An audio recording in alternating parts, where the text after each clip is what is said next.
ಚಾಲಕನ ನಿಯಂತ್ರಣ ತಪ್ಪಿ ಖಾಸಗಿ ಬಸ್ ಪಲ್ಟಿಯಾಗಿ ಸ್ಥಳದಲ್ಲಿ ಇಬ್ಬರು ಸಾವನ್ನಪ್ಪಿ 6 ಮಂದಿ ಗಂಭೀರವಾಗಿ ಗಾಯಗೊಂಡ ಘಟನೆ ಹಾವೇರಿಯ ಬ್ಯಾಡಗಿ ತಾಲೂಕಿನ ಮೋಟೆಬೆನ್ನೂರಿನಲ್ಲಿ ರಾಷ್ಟ್ರೀಯ ಹೆದ್ದಾರಿ 48ರಲ್ಲಿ ನಡೆದಿದೆ. 11 ವರ್ಷದ ಅರ್ನವಿ, 20 ವರ್ಷದ ಯಶ್ ಸ್ಥಳದಲ್ಲೇ ಮೃತಪಟ್ಟಿದ್ದು 29 ಜನ ಪ್ರಾಣಾಪಾಯದಿಂದ ಪಾರಾಗಿದ್ದಾರೆ. ಗಾಯಾಳುಗಳನ್ನು ಜಿಲ್ಲಾಸ್ಪತ್ರೆಗೆ ದಾಖಲಿಸಿ ಚಿಕಿತ್ಸೆಯನ್ನು ನೀಡಲಾಗಿದೆ. ಮಹಾರಾಷ್ಟ್ರದ ಸಾಕ್ಲಿಯಿಂದ ತಮಿಳುನಾಡು ಕಡೆ ಬಸ್ ಸಂಚರಿಸ್ತಾ ಇತ್ತು. ಮೋಟೆಬೆನ್ನೂರು ಗ್ರಾಮದ ಬಳಿ ಬಸ್ ಮುಂದೆ ಕಾರು ಬಂದಿದೆ.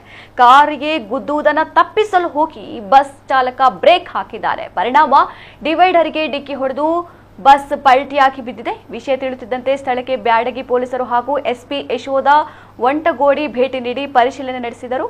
ಸತತ 1.5 ಗಂಟೆಗಳ ಕಾರ್ಯಾಚರಣೆ ನಡೆಸಿ ಬಸ್ ಅನ್ನ ಮೇಲಕ್ಕೆ ಎತ್ತುವ ಕಾರ್ಯ ಮಾಡಲಾಯಿತು. ಪೊಲೀಸರು, ಅಗ್ನಿಶಾಮಕ ದಳದ ಸಿಬ್ಬಂದಿ ಗಾಯಾಳುಗಳ ರಕ್ಷಣಾ ಕಾರ್ಯ ಮಾಡಿದ್ದು ಜಿಲ್ಲಾಸ್ಪತ್ರೆಗೆ ರವಾನೆ ಮಾಡಿದರು.